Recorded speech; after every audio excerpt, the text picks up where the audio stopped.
Salam,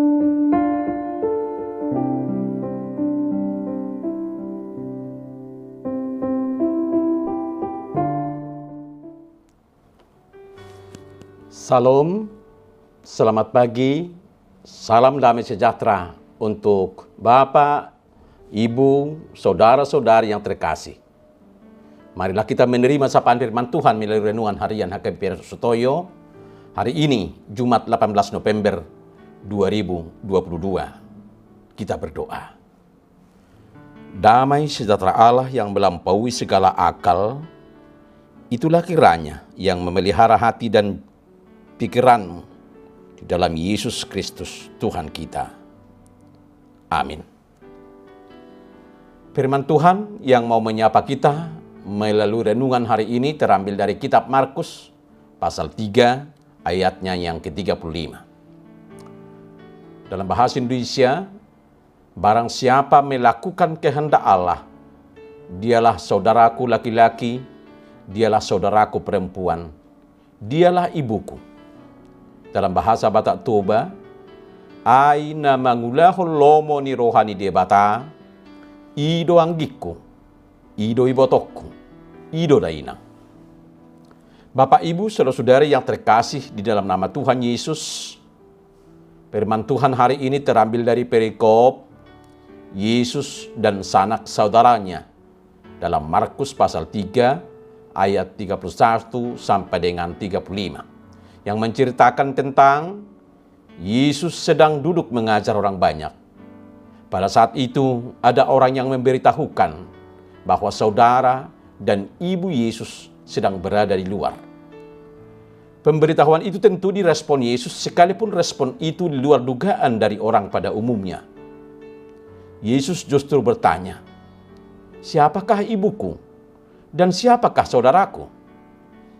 Tentu pertanyaan ini sangat mengherankan. Seakan-akan Yesus tidak mengenal ibunya dan saudaranya. Namun, akhirnya Yesus mempertegas, barang siapa melakukan kehendak Allah, dialah saudaraku laki-laki, dialah saudaraku perempuan, dialah ibuku. Dalam hal ini, Yesus memastikan bahwa setiap orang tanpa terkecuali bisa menjadi saudara Yesus jika melakukan kehendak Allah. Karena persaudaraan Yesus tidak persaudaraan yang hubungan darah, tetapi persaudaraan di dalam melakukan kehendak Allah. Bukan berarti Yesus menyediakan ibunya dan saudara-saudaranya. Akan tetapi Yesus mau menunjukkan bahwa dia ada di dunia ini bukan hanya untuk satu kelompok, melainkan untuk semua orang. Bapak, Ibu, saudara-saudara yang terkasih di dalam nama Tuhan Yesus, firman Tuhan hari ini menjadi perenungan bagi kita. Apakah kita telah benar-benar menjadi saudara Yesus? Dengan pernyataan yang dikatakan Yesus melalui ayat renungan hari ini, itu dimaksudkan untuk kita maknai bahwa di dalam kerajaan Allah ikatan darah tidak bermakna apa-apa. Kita diselamatkan bukan karena hubungan darah, melainkan oleh darah Kristus. Dan di dalam darah Kristus kita diikat sebagai saudara seiman yang terselamatkan. Sebagai orang yang dibesarkan dalam budaya Timur, mungkin kita akan lebih suka untuk memberi keseimbangan antara ikatan darah dan ikatan rohani sebagai saudara seiman. Namun ini tidak selalu mudah. Lalu bagaimana jika ada kebenturan antara kepentingan ikatan darah dan ikatan roh? Jelas, yang harus kita utamakan adalah kepatuhan kita terhadap firman Tuhan. Akan tetapi, para pembaca mula-mula Injil Markus ini adalah orang-orang yang menderita aniaya karena iman kepada Kristus. Hubungan dengan keluarga mereka terputus. Bahkan ada di antara mereka yang diasingkan dari keluarga karena komitmen untuk mendahulukan iman mereka. Bagi mereka, firman Tuhan ini justru meneguhkan mereka untuk tetap kuat mempertahankan iman mereka meski harus mengorbankan hubungan keluarga. Bagi Yesus, hanya orang yang mengasihi Dia melebihi keluarga yang dapat menjadi muridnya. Yang Yesus maksudkan, kita harus menempatkan Dia di atas segalanya. Ini bukan berarti kita harus menyingkirkan keluarga kita.